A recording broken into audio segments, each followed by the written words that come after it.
আজকে যে রেসিপিটা দেখাবো এটা হচ্ছে নবাবী স্বাদের পাকান পিঠা, অনেকে আবার তেলের পিঠাও বলে থাকেন।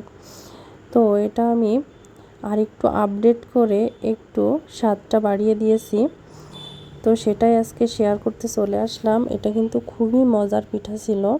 চলুন দেখা যাক কী কী লাগছে। প্রথমে লাগছে আতপ চালের গুঁড়া, সেটা আমি একটা পাতিলে নিয়ে নিয়েছি। একটু লবণ দিয়ে দিলাম 1 টেবিল চামচের মতো কালি জিরা। তারপর এখানে দিয়ে দিচ্ছি গুঁড়া দুধ আমি এখানে 2 টেবিল চামচ দিব, আরও 2 টেবিল চামচ দিয়ে তারপর এটা আমি ভালো করে একটু মেখে নিব। তো এটা শুকনো অবস্থায় একটু মেখে নিলাম।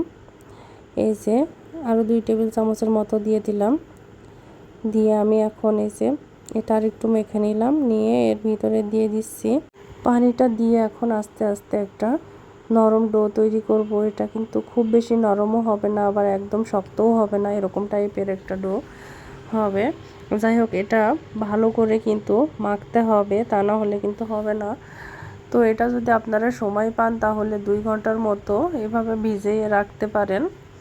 তো আমার যেহেতু সময় কম হাতে, সেজন্য আমি সাথে সাথেই এটা পিঠা তৈরি করে নিয়েছি।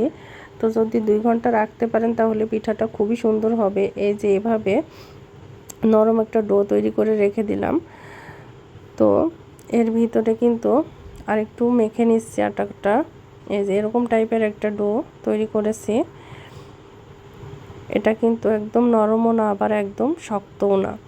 তো এরকম টাইপের একটা ডো তৈরি করলেই হবে। এখন দিয়ে দিব যে খেজুরের গুড়টা আছে, সেই গুড়টা আমি যতটুকু মিষ্টি খাবো সেই পরিমাণ বুঝে মিষ্টিটা দিয়েছি। এখানে চিনিও ব্যবহার করতে পারবেন, শুধু প্রসেস একই, শুধু এখানে চিনি বা গুড় যে কোনো একটা দিলেই হবে। অনেকে মধু দিয়ে তৈরি করে, মধু দিতেও পারেন, সমস্যা নাই। তো এভাবে এই যে ডোটা আবার একটু মেখে এরকম একটা লিকুইড তৈরি হয়েছে। এটাতে কিন্তু এক্সট্রা আর কোনো পানি ব্যবহার করা হয়নি। তো এই যে দেখুন পিঠাটা কি সুন্দর উঠছে। তো এতে কালি জিরা দিয়েছি যেহেতু, আর আরেকটা কথা বলা হয়নি, এখানে কিন্তু 2 টেবিল চামচের মতো ঘি ব্যবহার করা হয়েছে। এটা আমার ভিডিওটা স্কিপ হয়ে গেছে, যার কারণে বলতে পারি নাই। যাই হোক, এটা কিন্তু অবশ্যই দিতে হবে, তা না হলে কিন্তু পিঠার স্বাদটা নবাবী স্বাদের হবে না। যাই হোক, এখন এই যে 2 টেবিল চামচ ঘি আর জিরার কারণে যে পিঠার স্বাদটা এত ভালো হয়েছে সেটা আর বলে বোঝাতে পারবো না মুখে।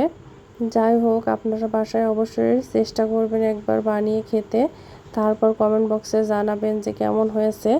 তো আমার তো ভীষণ মজা লেগেছে পিঠার স্বাদটা, যেহেতু আর কালিজিরার কম্বিনেশনে তৈরি করা হয়েছে পিঠাটি।